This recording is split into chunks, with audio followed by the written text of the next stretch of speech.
Okay, so in our last unit, we talked a bit about, actually quite a lot about inverse trigonometry and some of the limitations, not really limitations, but the restrictions that we need to keep in mind when we deal with inverse trigonometric functions. And so this unit, we're going to kind of use some of those ideas, certainly not all of them, but some of them, to really apply, really do trigonometric applications. So these are the kinds of problems that if you go into a mathematical field of some sort, these are the kinds of things you might have to tackle. And there's two main ideas in this unit, and one of them is just basically solving triangles, given some information about those triangles, and the other one, um, well, I mean, it's really all about doing that, but we need to include some of the stuff we learned in the previous unit and inverse trigonometry, as well as some new ideas, which are called the law of sines and the law of cosines. And I guess the other main idea in this unit is triangle area. So I don't know if we would include all that information and just solving triangles, but basically that's what it is. Solving for all the angles and side lengths of a triangle as well as the area. That's what this unit's about. So let's get into it. We're going to start off by talking about how to solve a right triangle. And this is the easiest situation we could possibly have because we have a lot of nice relationships between the side lengths of a right triangle. And we'll get to those in a second. I'm sure you know what they are already. But we need to start by talking about how this setup we have right here, this is kind of like a standard setup. So the main takeaway here is we have angle A or angle alpha, kind of use those interchangeably. Opposite that angle will be a side length A, and that's usually lowercase. We have angle B or angle beta opposite that angle will be side length B, usually lowercase. Then we have angle C or angle gamma sometimes, and then a right triangle, that's the one we call the right angle. And then opposite that side is this side length C. So why is it that right triangles are specifically easy or particularly easy? Well, it's because of these sine, cosine, and tangent side length ratios. So easy way to remember this is SOHCAHTOA, okay, where sine is opposite over hypotenuse, cosine is adjacent over hypotenuse, and tangent is opposite over adjacent. Now, to be very honest with you, these ones, okay, cosecant, secant, and cotangent, which we've talked about, they are going to be much less frequently used. They just are. Um, there will never be in trig and pure trig, well, not pure trig, but just in most application problems anyway, there will very rarely be a situation where you need to use cosecant, secant, or cotangent, because you would just be able to use sine, cosine, or tangent instead, right? The information involved with those cofunctions or those reciprocal functions are they're the same information, so why use one over the other? Especially considering sine, cosine, and tangent are buttons on all of our calculators. It just doesn't make a ton of sense. But there are scenarios later on in math where using cosecant, secant, or cotangent is advantageous, especially because of just how numerators and denominators work.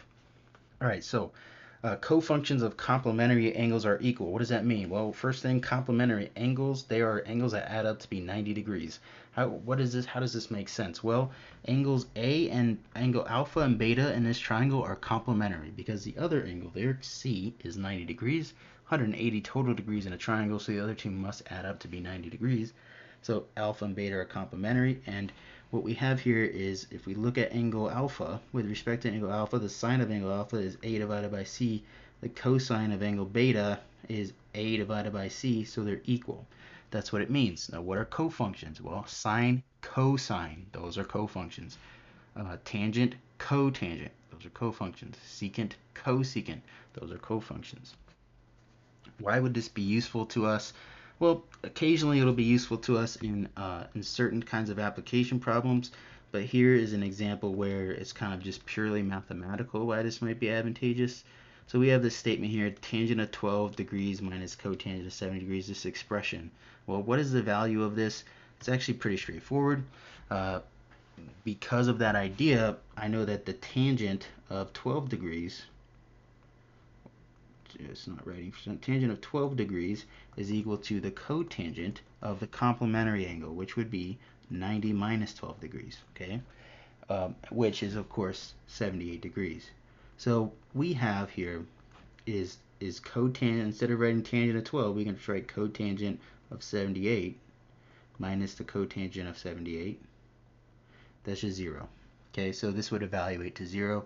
By very similar thinking, this other example, there's many ways to attack this, but maybe one way would be to say, let's, instead of sine of 50, this is just going to be, we'll make this the cosine of 40. Okay, so then we have what this looks like is the cotangent of 40 degrees, and then remember cosine divided by sine is cotangent, so that's cotangent of 40 degrees, right? And then again, that's just 0. There's other ways to do this bottom problem. You could have, for example, we could say that it was minus sine of 50 degrees divided by, and then change the sine of 40 degrees to the cosine of 50 degrees. And then we'd have cotangent of 40 minus tangent of 50. And this is kind of the same thing we had in the first example there. We just change one of them to the other cofunction and get the same result, 0. Okay, so that's why we might need to use, that's one way we would use that idea of cofunctions. So getting into the meat of this unit though is something like this. How would we find the missing sides of this triangle? Well, the way we would do it is just using our trig ratios. So first thing, I mean, you don't have to do this in this problem, but you could if you wanted to. It doesn't ask for it, but alpha would be 55 degrees, okay? And we know that because it's complementary to the other angle, which we know is b, or beta, which is 35 degrees. So 90 minus 35 is 55. Not needed here, but could be useful. So let's just look at this problem, this angle that's given to us, right? Because if you're ever given the option to use information that is given to you in the problem versus information that you have got subsequently, especially if that information that you've got subsequently is rounded, you should always use the information that's given to you. So with respect to this 35-degree angle, if I want to know b, I could say that the tangent of 35 degrees would be equal to the opposite, b that I don't know, divided by the adjacent, which is given to me as 4. And so to solve for b here, b would equal 4 times the tangent of 35 degrees. And we'll plug that into the calculator in a second. Okay, we also want to find c. So with respect again to this 35-degree angle, I want to know the hypotenuse. I know the adjacent. That sounds to me like a cosine. 35 degrees is equal to 4 divided by c. Now notice here, in order to solve for c, there's kind of 2 steps mathematically. You have to, algebraically that is, you have to solve for c, you have to multiply both sides by c, and then divide both sides by cosine of 35. So you're going to end up with c is equal to 4 divided by the cosine of 35 degrees. Now if that's complicated, think about the alternative here. It's where you could have said the secant of 35 degrees is equal to c divided by 4, and then it's just a one-stepper, right? It's just a one-stepper to solve for c. So this is kind of a benefit of having these reciprocal trig ratios like secant, cosecant, and cotangent. However, not all calculators have a secant button. So if yours doesn't, then this isn't really an option for you. So, but it may be, I mean, if you know secant of 35 is just 1 over cosine of 35, it's kind of, you can see that's the same thing. Anyway, when we plug these in, what do we get? So we get 4, it's not turning off, sorry. We have 4 times the tangent of 35. We get 2.80 for B. And then for C, it's 4 divided by the cosine of 35. And we get 4.88. Okay, so C is equal to 4.88. So those are the 2 pieces of information we wanted for this particular problem.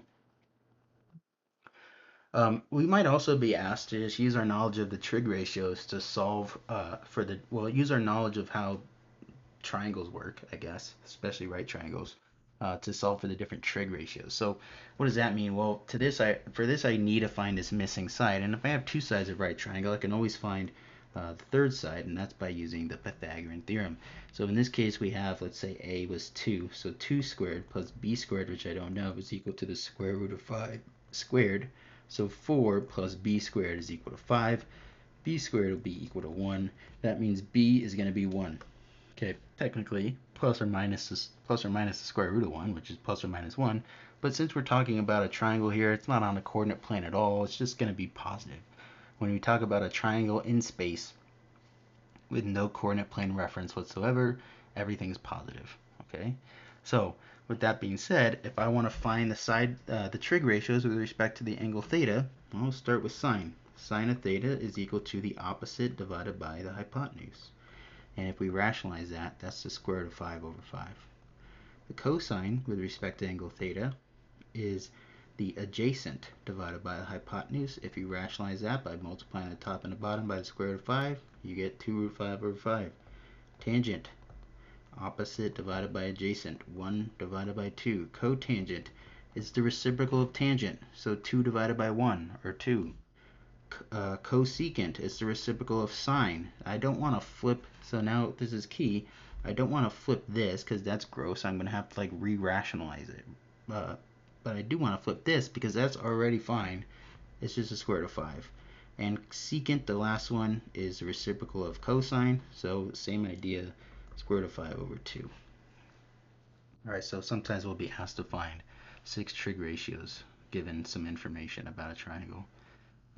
And the typical way that you'll see this stuff given to you, if it's not in a real application, it's kind of like a naked math problem, is like this. You're just assuming that there's a triangle and it's in the kind of the standard layout where you have angles A, B, and C, and side lengths A, B, and C that are opposite those angles. And angle C is a right angle. And you want to find all the missing information here. So what does that mean? Well, right away we can find alpha. It's always easy to find alpha, especially, well, it's not always, but if we're given 2 of the angles, it's easy to find a third because angle alpha is going to equal 180, the whole number of angles on number of degrees inside of a triangle, minus 90, the right triangle, minus beta, which this is the same thing as just 90 minus beta. Remember, they're complementary. Okay, so what is that in this case then? 90 minus 10. That means alpha is just 80 degrees. Okay, now we can choose to go with our 80 degrees or our original 10 degrees to solve for this. Let's just use the 10.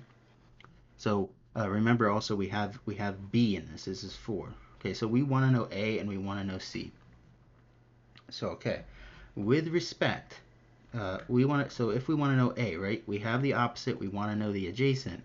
The tangent of with respect to angle beta, which angle beta was 10 degrees, is equal to 4 divided by the thing I don't know, which is A, the adjacent. Okay, so solve here. A will be equal to 4 divided by the tangent of 10 degrees. And we also want to know C. So C, again, let's say I have B. It doesn't really matter how you do this, but if I'm using angle B, I have the opposite. I want to know the hypotenuse. So we would say the tangent of angle B, which is 10 degrees angle beta, is equal to, not the tangent, sorry, the sine. I don't know what I'm talking about. We have the opposite and the hypotenuse. Sine is 4 divided by C. So solve this for C.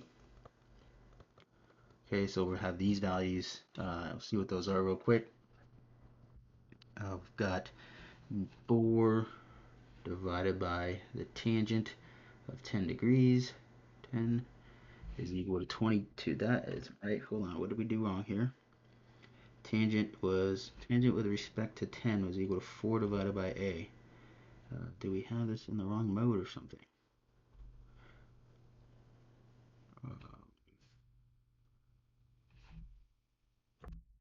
Yeah, that does seem right. All right, so it would be 22.68, 20.2.68-ish, right? And then to find C, it's 4 divided by the sine, 4 divided by the sine of 10 degrees.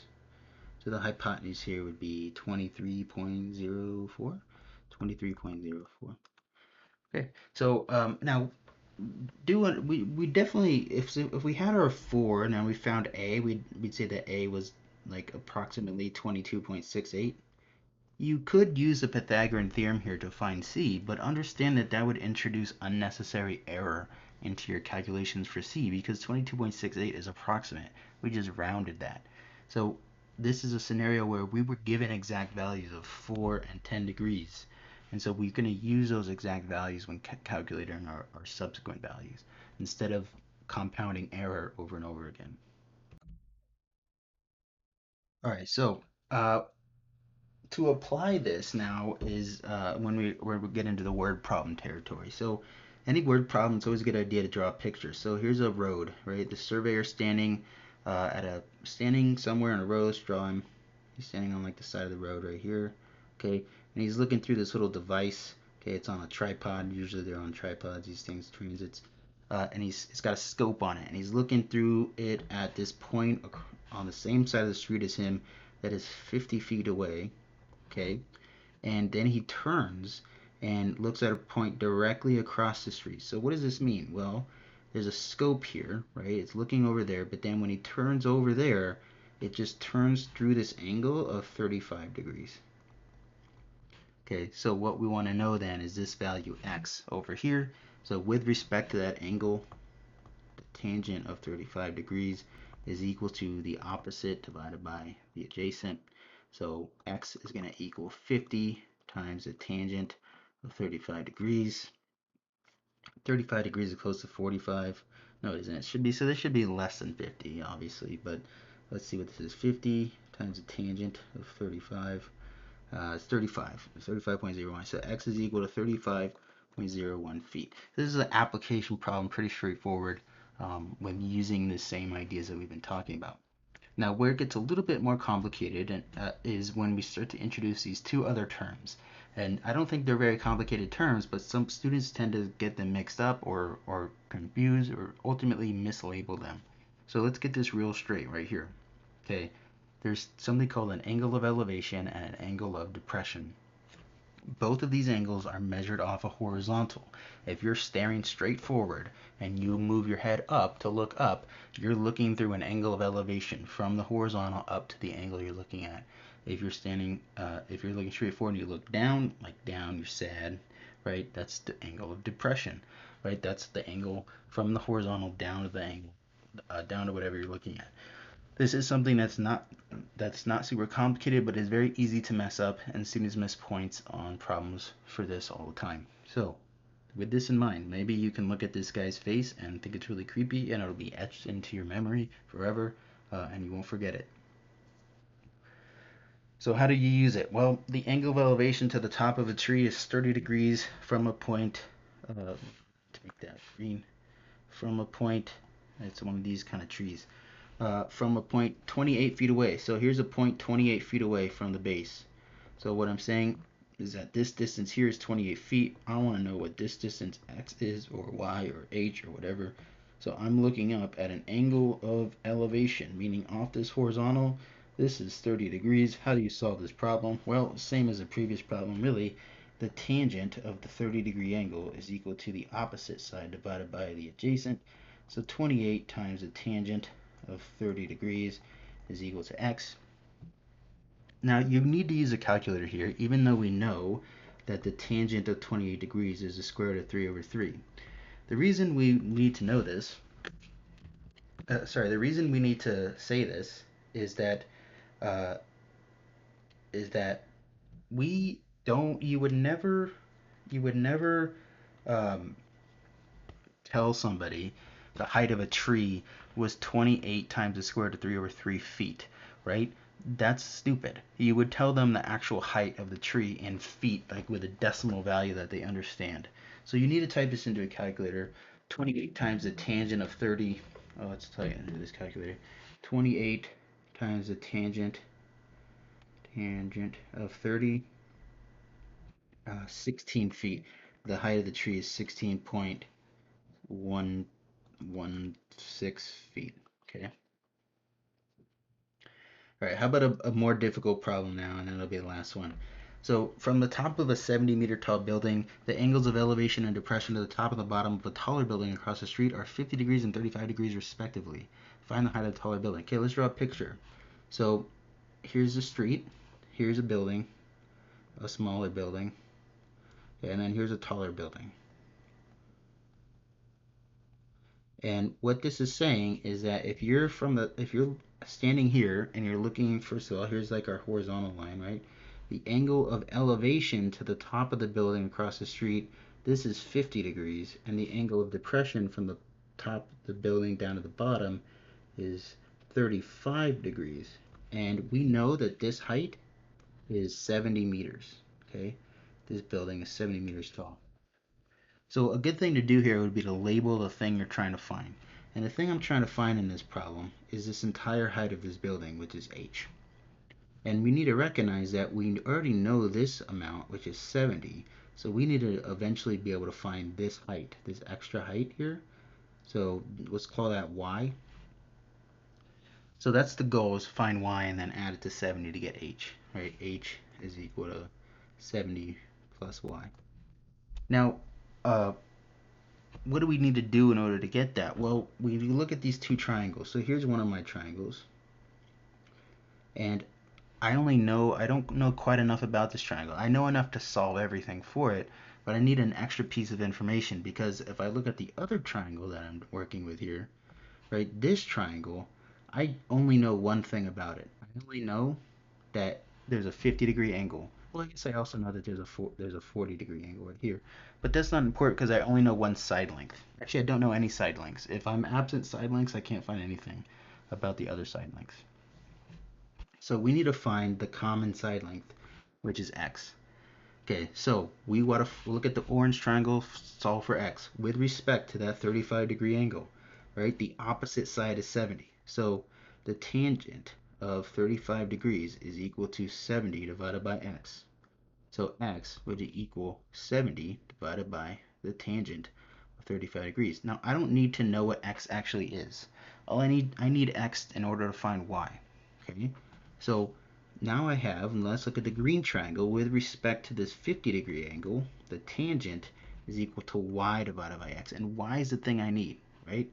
So if we solve for y is equal to x times the tangent of 50 degrees, and again, I already know what x is, so I'm going to plug it in right here.